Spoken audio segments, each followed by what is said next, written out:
Mother was dementia.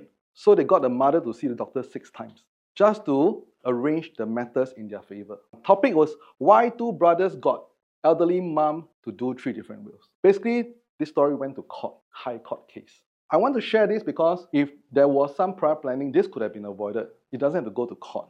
Basically, the mom has already made a will but was cajoled into signing 2 others as well as a lasting power of attorney, as well as a deed to transfer property, and also do a statutory declaration all within 6 months. I have no idea, but I think that poor elderly lady was brought here and there. I went to court, and basically in the end, it started when the 4th son discovered that the mother in 2005, close to 20 years ago, did a will. And in that will, left all the assets to the eldest son. So I think if you are the youngest 4th son, you see this will, what will you do?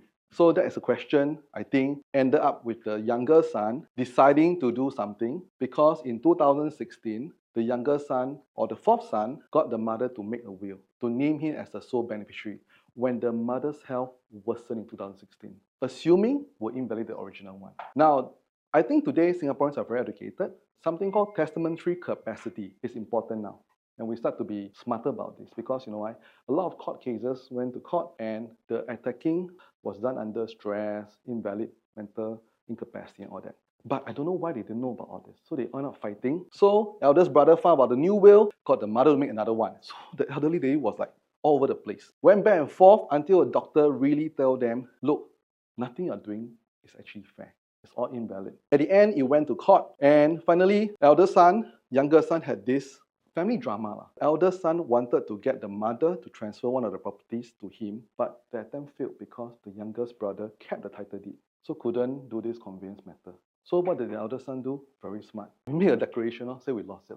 So when everyone is confused and in disagreement, what do Singaporeans do? We go to court to ask for directions. Okay, of course, the mother died. Police reports were filed. Tampering of the will was suggested. Mom died in 2019. The brothers turned to the court to go and talk about this will to see which one is valid and which one is not valid.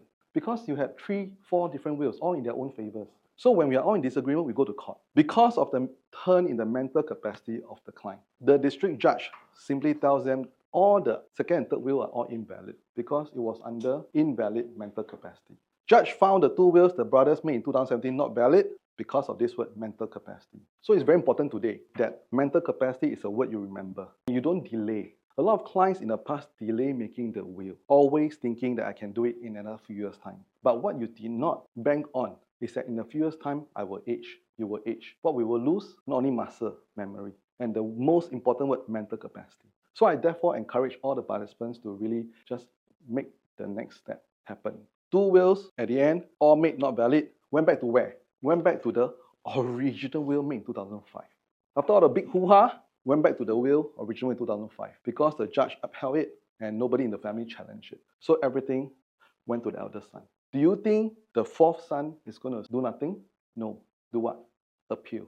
Now it go to High Court. High Court judge, Justice Chu, dismissed the case. No basis to overturn the district judge's ruling, simply because he was correct in the first place. So the Justice Chu actually made some comments. When the eldest brother tried to defend what he must have, his action was hardly ethical. To have such an opinion form is quite damaging. So the judge's reference was a remark to the elder son getting a lawyer to prepare a statutory declaration to falsely state that his mother has lost the title deed to a property. So I'm not really sure how this was all done up, but this was what I guess led the judge to have this opinion. In the end, Justice Chu said, neither of you deserve to be reimbursed for legal costs. Pay your own. And then with that, this episode ended.